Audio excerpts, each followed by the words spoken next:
Welcome back to the Caregiver Minute, where every weekday family and professional caregivers gather to refine their skills, gain inspiration, and prepare to serve. Have you ever tried a new strategy or approach in life, or a new medication, or a shift in your diet or your routine, and you've had great results for a short period of time, and then one day it just doesn't seem to work, or maybe it works sporadically? That's frustrating for a lot of people. And I want to point out one of the more common reasons why that experience happens. Just the other night, I was talking to a client and his family members. And this client's mother was concerned about her own sleep.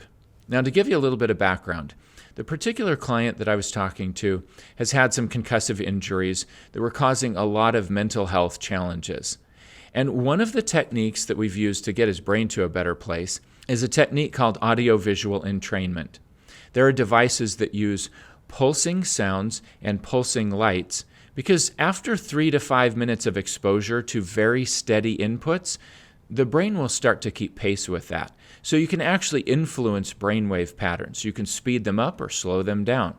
And one of the ways that we were using this device was to help this client fall asleep and stay asleep a little bit better, to retrain his brain to do that.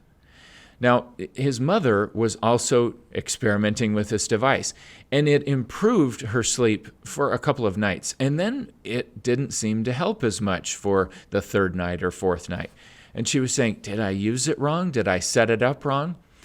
And it's so common that when people try something and then it doesn't work after a while, they either think, well, that didn't work, or they think, what am I missing here? Am I using the wrong setting? Or with a medication, am I using the wrong dose? I had to point out to her that sleep is never about just one thing.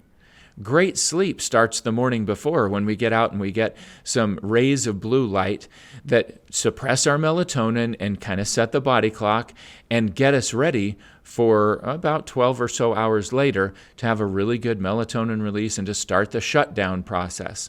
Good sleep is about sleep hygiene.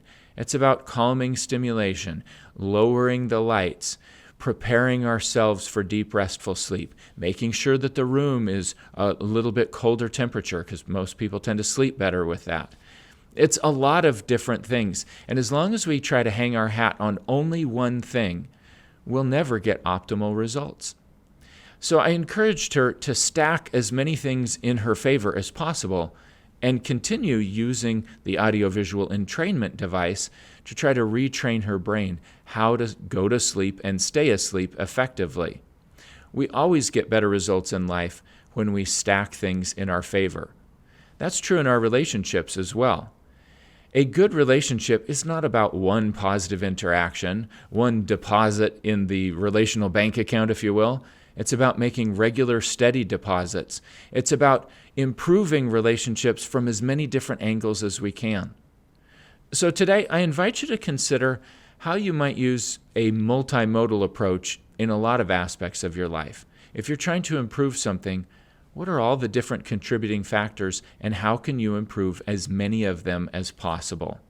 I promise, if you look at it that way, you'll get even better results. Thanks for watching. I look forward to seeing you again tomorrow for another episode of the Caregiver Minute.